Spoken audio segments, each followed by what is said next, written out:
Eu lancei um vídeo recentemente sobre a taxação que o Donald Trump impôs ao Brasil de 50% a produtos brasileiros exportados aos Estados Unidos e quais as implicações disso especificamente ao cinema brasileiro. Afinal, esse é o tema do nosso canal.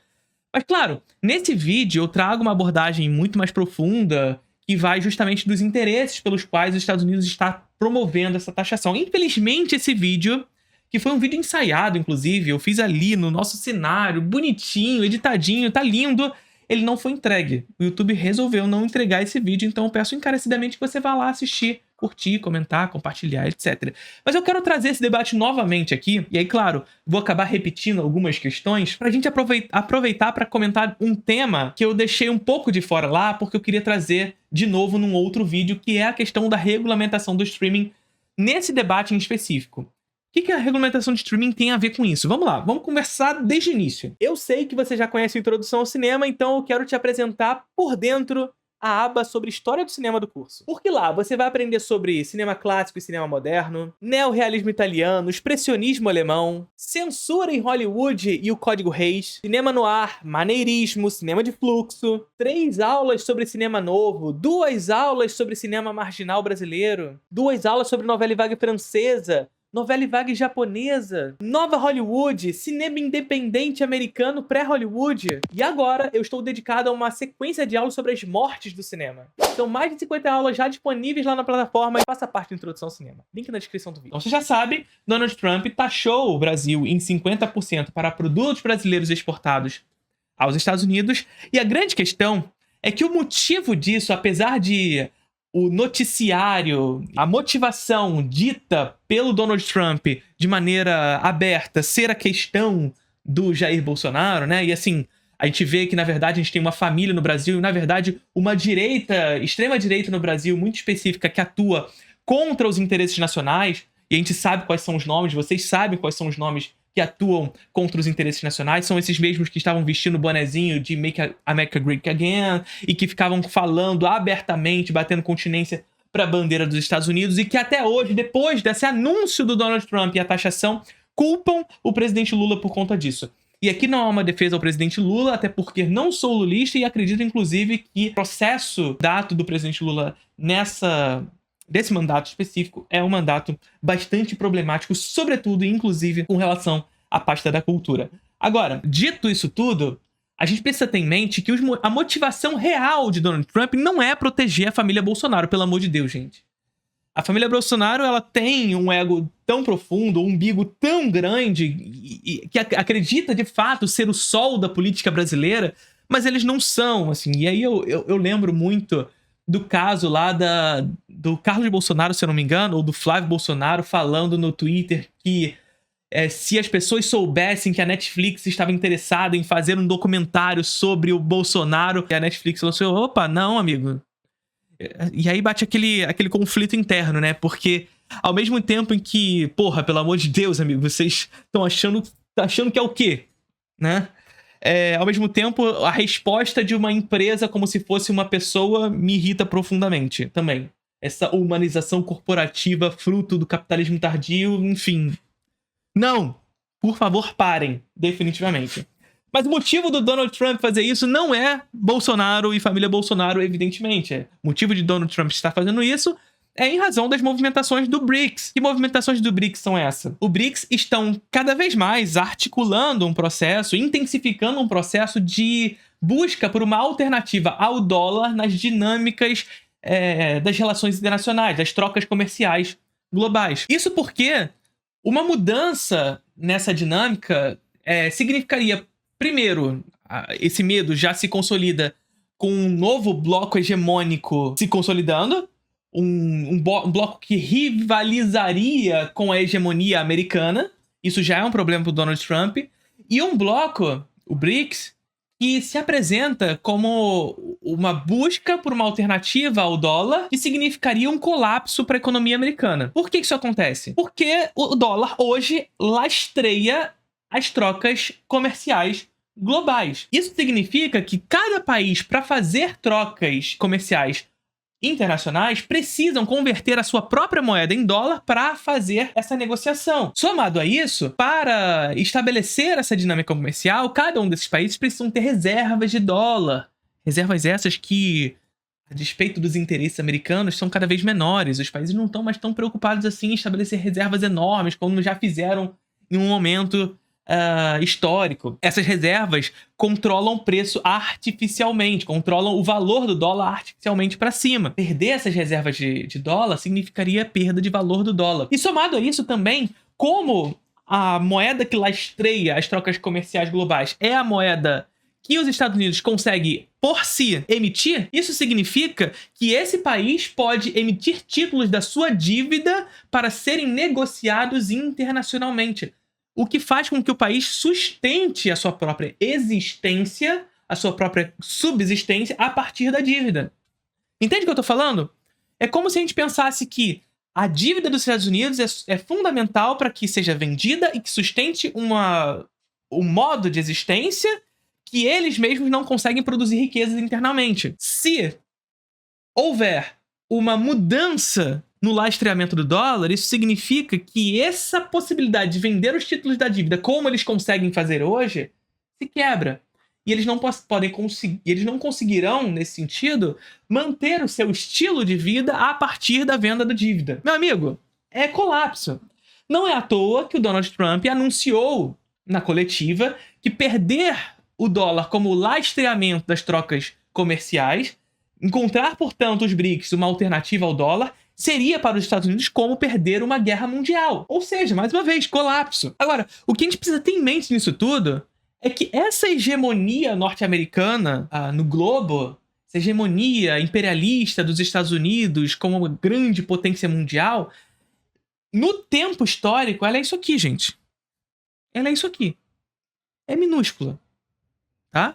Não tô falando que os Estados Unidos é minúsculo. Estou falando que o tempo histórico pelo qual os Estados Unidos se mantêm enquanto uma hegemonia global é pequenininho. É muito pequeno. E aí tem um autor bastante importante chamado Giovanni Arrighi, que é um autor muito importante para quem é das relações internacionais, mas quem trabalha na história, na geografia, também lê bastante Giovanni Arrighi. Ele escreveu um livro chamado O Longo Século XX, onde ele vai destrinchar justamente essas mudanças hegemônicas ao longo da história, demonstrando pra gente que nem sempre essa hegemonia esteve com os Estados Unidos. Então, a gente já teve Veneza, Holanda, Reino Unido, Estados Unidos, sobretudo no pós-Segunda Guerra Mundial. Então veja como o tempo histórico é curto. Esse tempo de hegemonia dos Estados Unidos se inicia no pós-Segunda Guerra Mundial, gente. E no pós-Segunda Guerra Mundial, dividindo esse posto hegemônico com a União Soviética, que, claro, não tinha o mesmo poder hegemônico que os Estados Unidos, mas rivalizava com ele naquele contexto. O fim da União Soviética foi agora, em 1991. Sabe? 1991. Então, esse tempo de hegemonia quase exclusiva, muitas aspas aqui, dos Estados Unidos é curtíssimo. Curtíssimo. E como toda hegemonia, ela vai acabar. Ela vai acabar. Ela vai ser substituída por um novo modelo hegemônico. Então, essas dinâmicas globais, elas transitam, essas trocas hegemônicas de poder, elas são transitórias. Agora, a grande questão, e aqui a gente vai entrar justamente nessa taxação de 50%, a grande questão é que todas essas trocas hegemônicas são acompanhadas de violência. O poder, ele se manifesta de maneira sóbria. A perda do poder se manifesta de maneira violenta.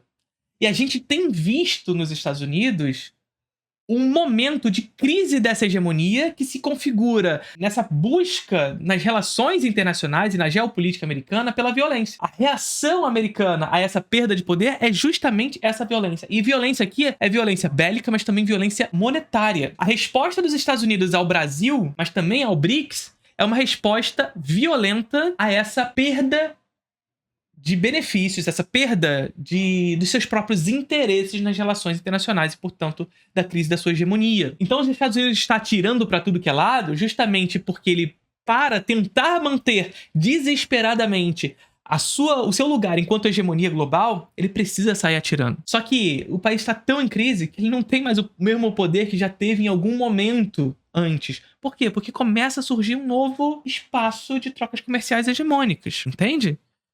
que faz com que o presidente da Colômbia, por exemplo, consiga rivalizar. Rivalizar, não, claro, ele não vai simplesmente parar de fazer comércio com os Estados Unidos, porque ele sabe que não dá bom pra ele nesse momento. Mas ele consegue ir lá e bater de frente, por exemplo, com essa dinâmica imperialista, assim como os BRICS. Agora, o que isso tudo tem a ver com a regulamentação do streaming, que é o debate que eu quero trazer aqui pra vocês? A grande questão é que essa taxação de 50% a produtos brasileiros exportados para os Estados Unidos pode ser visto como uma grande oportunidade para o cinema brasileiro. É uma grande oportunidade, na verdade, para o Brasil. É uma grande oportunidade para quebrar uma dependência dos Estados Unidos em vários setores da economia. Como, por exemplo, o setor de tecnologia, da quebra de patentes, meu amigo. E assim poder produzir tecnologia internamente e negociar com outros parceiros comerciais inseridos no BRICS, por exemplo. Como essa dinâmica pode ser beneficente para outras questões, é claro que haverá negociação e etc. Não vai ser um rompimento absoluto. Apesar do Trump recentemente ter falado que pretende conversar com o Brasil, mas não agora, porque ele tá triste por conta da família Bolsonaro. É claro que não é por causa disso, a gente já destrinchou que não é isso agora há pouco. Mas vocês entendem qual é a parada? A grande questão é que é também uma grande oportunidade para o cinema brasileiro. É verdade que, porém, o Brasil, nesse setor em específico, o setor cinematográfico, ainda é muito dependente dos Estados Unidos. E aqui eu não tô falando só de filme. Eu não tô falando só de uma balança comercial que é deficitária no sentido de nós importamos muito mais filmes do que exportamos. Porque é claro que seria maravilhoso, por exemplo, e será maravilhoso nesse sentido, se a gente taxar filmes americanos, que é inclusive uma das coisas que o Lula anunciou que faria, esses filmes americanos ficariam menos competitivos no mercado nacional. O que faz com que haja uma abertura de espaço para quem? Para cinema brasileiro. Entende como é importante isso? Entende como essa taxação do Donald Trump também é um tiro no pé em alguns setores da economia? E alguns apoiadores do Trump nem entendem muito bem o que está acontecendo. Porque eles acreditam que essa taxação é uma punição para os outros países. Quando, na verdade, é uma punição ao próprio povo americano, que vai pagar mais caro pelos produtos. Vai pagar mais caro pelos produtos brasileiros, portanto, por carne, por exemplo. Vai pagar mais caro pelos produtos chineses e, portanto, uma porrada de coisa que é produzido na China e que vai para os Estados Unidos, inclusive iPhone. Ou seja, o Donald Trump, ele se utiliza de um terrorismo fiscal, digamos assim, para impor punições e sanções para o globo, mas o BRICS é forte. E o Brasil é um país estratégico dentro do BRICS. Então, quando o Lula anuncia que, dentre as questões que ele pretende taxar dos Estados Unidos como uma retaliação, justamente, a essa taxação dos Estados Unidos ao Brasil, e ele anuncia que vai taxar, por exemplo, livros americanos e filmes americanos, isso significa uma oportunidade para esse mercado brasileiro, para que os filmes brasileiros ocupem as salas de cinema. Agora, o que eu quero dizer é o seguinte, evidentemente que isso não significa que os filmes americanos vão sair das salas brasileiras. Até porque nem tem como fazer isso, gente. A gente não é louco de fazer isso de imediato.